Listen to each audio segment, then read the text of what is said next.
The fluorescent lights in the emergency room buzzed overhead as I tried to focus on the doctor's finger moving back and forth. My head throbbed, and dried blood matted my hair from where I'd hit the basement stairs. "She's always been clumsy," my stepmother Lisa said smoothly, her hand resting possessively on my father's arm. "Probably missed a step in the dark." Next to her, my stepsister Vanessa nodded sympathetically, but I caught the slight smirk playing at the corners of her mouth. Just hours ago, she'd stood at the top of those stairs, her hands against my chest, and whispered, "No one will ever believe you anyway." I'm Olivia Parker, and at 17, I learned that truth doesn't matter when your family is committed to believing lies. "Can you tell me what happened?" the young ER doctor asked, directing his question to me rather than my hovering family members. Before I could speak, my father jumped in. "She fell down the basement stairs while getting decorations for Vanessa's graduation party. Thank goodness Vanessa was there to call us." Yes, Vanessa was there. She was always there, making sure she was the first to call, the first to show concern, the first to establish her version of events. For 2 years since our parents married, she perfected the art of hurting me while maintaining her image as the perfect stepsister. "Miss Parker," the doctor pressed, "is that what you remember?" I opened my mouth, but dizziness washed over me. The room spun, and I could barely focus on his face. I don't." "She's confused," Lisa interjected quickly. "That happens with falls, right? Temporary disorientation." The doctor, Dr. Mitchell, according to his name tag, frowned slightly. "We'll need to run some tests, a CT scan at minimum, given the location and severity of the impact." "Is that really necessary?" Lisa asked, her perfectly manicured nails digging into my father's arm. "It's just a bump." "With all due respect, Mrs. Parker, head injuries aren't something we take lightly, especially given he glanced at his tablet, 3 previous ER visits for various injuries in the past year. I saw Vanessa's confident expression falter slightly. Those other visits, a sprained wrist from being accidentally tripped in a hallway, a twisted ankle from being playfully pushed into the pool, and a bruised rib from falling against the kitchen counter, all had perfectly reasonable explanations. All witnessed only by Vanessa. "Different hospital last time," Lisa said quickly. "How did you?" "Medical records are digitally linked now," Dr. Mitchell explained, his eyes never leaving my face. "We can see patterns of injuries across all facilities." Something in his tone made Vanessa shift uncomfortably in her chair. A nurse came to take me for the scan, and for the first time since the accident, I was away from my family's watchful eyes. As she helped me onto the imaging table, she spoke softly. "Honey, if there's something you need to tell us, now's the time. We're mandated reporters, and we take that very seriously." I thought about Vanessa's threat from earlier, about how no one would believe me, about how she convinced everyone that I was jealous of her perfect grades, her popularity, her close relationship with my father, a relationship I'd lost when he married Lisa. The words stuck in my throat as another wave of nausea hit me. "Let's get these scans first," the nurse said gently, seeing my struggle. "The images will tell us what we need to know." As the machine whirred around me, I thought about how it had all started. Vanessa's small accidents that left me hurt but never seriously enough to raise alarms. The way she'd cry and apologize when others were around, then whisper threats when we were alone. How my father, so desperate to make his new marriage work, chose to believe the easier truth. Back in the examination room, Dr. Mitchell studied the images with a deepening frown. He called in another doctor, pointing at something on the screen. "Mrs. Parker, Mr. Parker," he said finally, "these scans show something concerning. The current injury pattern is inconsistent with a simple fall. Additionally, there's evidence of previous head trauma that was never properly treated." The color drained from Lisa's face. Vanessa's phone slipped from her hands.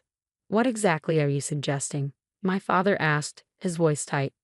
"I'm suggesting," Dr. Mitchell said firmly, "that we need to have a serious discussion about the nature and pattern of Olivia's injuries. And this time, he looked directly at me. I need to hear it from her." The room fell silent except for the steady beep of monitors. In that moment, looking at the evidence of my injuries displayed clearly on the screen, I realized something had changed. The truth I'd been forced to hide was written in my brain scans, in black and white, impossible to deny. Vanessa must have realized it too, because for the first time since I'd known her, I saw real fear in her eyes. Dr. Mitchell pulled up a chair beside my bed. "Olivia," he said gently, "can you tell me what really happened on those stairs today?" I took a deep breath, and despite my pounding head, my voice came out clear and steady. "Yes," I said. "I can." "Vanessa pushed me," I said, my voice growing stronger despite the throbbing in my head. "She pushed me because I found her college acceptance letter." The room went deadly quiet. Vanessa's face turned white as paper, while my father looked confused. "What college acceptance letter?" he asked. "Vanessa's going to State University. We already paid the deposit." I closed my eyes briefly, fighting another wave of dizziness. "No, she's not. She got rejected. I found the letter when I was cleaning the study, but she'd already spent the tuition money you gave her." Dr. Mitchell was making notes while another doctor had slipped into the room, introducing herself as Dr. Warner, the hospital's neurologist. "That's ridiculous," Lisa snapped, but her voice trembled. "Vanessa, tell them." Vanessa stood up, her carefully constructed mask cracking. "She's lying. She's always been jealous of me. She probably fell on purpose to get attention." Dr. Warner stepped forward, pointing to various areas on my brain scan. "These darker areas show repeated trauma. The pattern suggests multiple impacts over time, not accidental falls. This newest injury," she indicated a bright spot. "The angle and force are consistent with being pushed from above." "You don't understand," Lisa began, but Dr. Warner cut her off. "I understand perfectly. I understand that this young woman has suffered multiple head injuries that were never properly treated. I understand that each injury has a suspicious explanation, and I understand that as medical professionals, we're required by law to report suspected abuse." A social worker entered the room, introducing herself as Ms. Thompson. My father sank into a chair, looking lost. "The money," he said quietly, turning to Vanessa. "What happened to the tuition money?" Vanessa's composure finally shattered. "I needed it. Do you know how expensive it is to maintain the life you all expect from me? The clothes, the car, the social life of a perfect daughter." "So you spent $40,000 on clothes and parties." Lisa's voice rose hysterically. "And when Olivia found out?" "When I found out," I continued, my voice steady despite my racing heart, "Vanessa told me if I said anything, she'd make sure everyone knew about the prescription pills missing from your medicine cabinet, Lisa. The ones you've been selling to other mothers at your social club." Lisa's face went from red to gray in seconds. My father's head snapped up, staring at his wife in shock. "You told me those were for your anxiety," he whispered.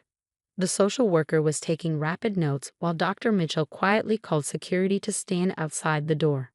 "Would you like to file a police report?" Miss Thompson asked me gently. Vanessa lunged forward. "You can't." "Daddy, tell them she can't.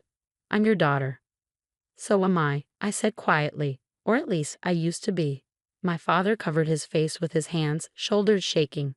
2 years of choosing his new family over me, of believing their lies, of watching me withdraw and get hurt while convincing himself everything was fine. It all came crashing down around him. "I'd like to press charges," I said firmly, "and I want to stay somewhere else while this is investigated." "I've already contacted your mother," Ms. Thompson said. "She's on her way from Seattle." My mother, who'd lost custody to my father years ago because Lisa had connections with a local judge. My mother, who'd been trying to get me back ever since. "You're ruining everything." Vanessa screamed, trying to reach me, but security stepped in quickly. Dr. Warner spoke up. "Given the severity of your injuries and the ongoing situation, we'll be keeping you here for observation. No visitors without your express permission." For the first time in 2 years, I felt safe. The evidence was there, undeniable in black and white on the medical screens. No one could explain away a brain scan. Lisa was quietly crying in her chair while my father looked between her and Vanessa as if seeing them for the first time. The perfect family he tried so hard to create was nothing but a carefully constructed lie. "Dr. Mitchell," I said, "there's something else you should know." I took a deep breath. "The missing prescription drugs. There might be other parents involved. Other kids at risk." Miss Thompson nodded grimly. "We'll make sure the proper authorities are notified." As they led Vanessa and Lisa out of the room, my father lingered behind. "Olivia," he started, his voice breaking. "I don't know how to." "Not now," Dr. Warner said firmly. "Your daughter needs rest and treatment. Everything else can wait." As the door closed behind him, I let out a breath I felt like I'd been holding for 2 years. The pain in my head was still there, but something else had lifted. The heavy weight of silence, of hiding, of pretending. Dr. Mitchell adjusted my IV. Get some rest. Your mother should be here in a few hours. I closed my eyes, feeling tears slip down my cheeks. They weren't tears of pain or fear this time. They were tears of relief. The truth was finally out, written in my brain scans, impossible to deny or explain away. Sometimes the strongest evidence comes from the wounds we can't see on the surface. 6 months later, I sat in a different kind of office, watching Dr. Warner review my latest brain scan. The dark spots were fading, healing slowly but surely, just like everything else in my life. The recovery is remarkable, she said, smiling. How are the headaches? Much better, I replied. Mom makes sure I never miss a therapy session or follow-up appointment. My mother had taken emergency family leave and relocated back to town immediately after that night in the hospital. She'd found an apartment near my new neurologist, and for the first time in years, I felt what it was like to have a parent who put me first. The criminal cases had concluded last week. Vanessa had pleaded guilty to assault charges and received probation, mandatory counseling, and a restraining order. Lisa faced more serious consequences for her prescription drug scheme. Several other mothers from her social circle had also been implicated. My father, well, that was complicated. He'd filed for divorce from Lisa and was attending therapy himself, trying to understand how he failed me so completely. We were slowly rebuilding our relationship, meeting for supervised lunches with my therapist present. Your cognitive tests are improving too, Dr. Warner continued. Have you thought more about college? I nodded. After everything came to light, my original college acceptances were deferred for a year to allow me time to heal. Now I was looking at pre-med programs. I want to specialize in neurology, I said. Help other people whose injuries tell stories they can't voice. A knock at the door interrupted us. Sarah, the ER nurse who'd been there that first night, poked her head in. She'd become a close friend during my recovery, even helping me start a support group for teens dealing with family abuse. Ready for group? She asked. Everyone was waiting to hear about your latest scan. The support group had become my sanctuary. Twice a month, we met in the hospital's community room, kids like me who'd found their voice through medical evidence when their families tried to silence them. Just one more thing, Dr. Warner said, pulling out a folder. The medical board reviewed your case study. They want to implement new protocols for recognizing patterns of suspicious injuries across different hospitals. They're calling it the Parker Protocol. I felt tears welling up. My pain hadn't been for nothing. It would help protect others. Walking to the support group, I passed the emergency room where everything had changed 6 months ago. Dr. Mitchell was still there, and he waved when he saw me. He testified at both trials, his detailed documentation helping to build an irrefutable case. The community room was full of familiar faces. As I shared my latest scan results, I saw hope in their eyes. Some were still living in temporary housing like me. Others had reunited with protective parents, but all of us were healing. My mom's coming to pick me up, announced Tommy, one of our youngest members.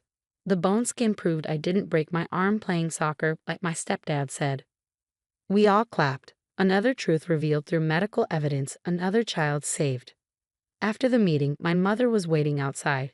She transformed too, no longer the defeated woman who'd lost custody years ago, but fierce and protective, advocating for changes in family court procedures. Dad called, she said as we walked to the car. He's finished his parenting classes and would like to start unsupervised visits. I considered this. Maybe, I said. But not yet. She squeezed my hand, understanding. Healing couldn't be rushed, whether it was brain tissue or trust. That evening, we had dinner with Dr. Warner and Sarah. They'd become part of our chosen family, along with Miss Thompson, who still checked in regularly. I got accepted to 3 pre-med programs, I announced over dessert, all with full scholarships. The table erupted in cheers. These women had seen me at my worst and helped me find my best. To the future Dr. Parker, Dr. Warner raised her glass. And to brain scans that tell the truth. Later that night, I stood in front of my mirror, touching the nearly faded scar at my hairline.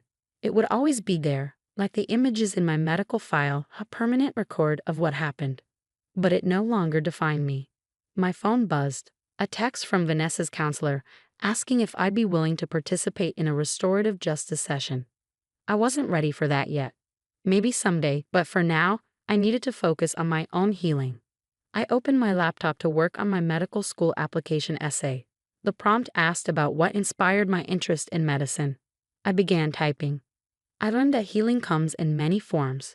Sometimes it's a doctor who looks past convenient lies to find the truth. Sometimes it's a brain scan that tells the story you're afraid to voice. And sometimes it's discovering that your worst moments can become the foundation for helping others. The truth had been written in my brain all along.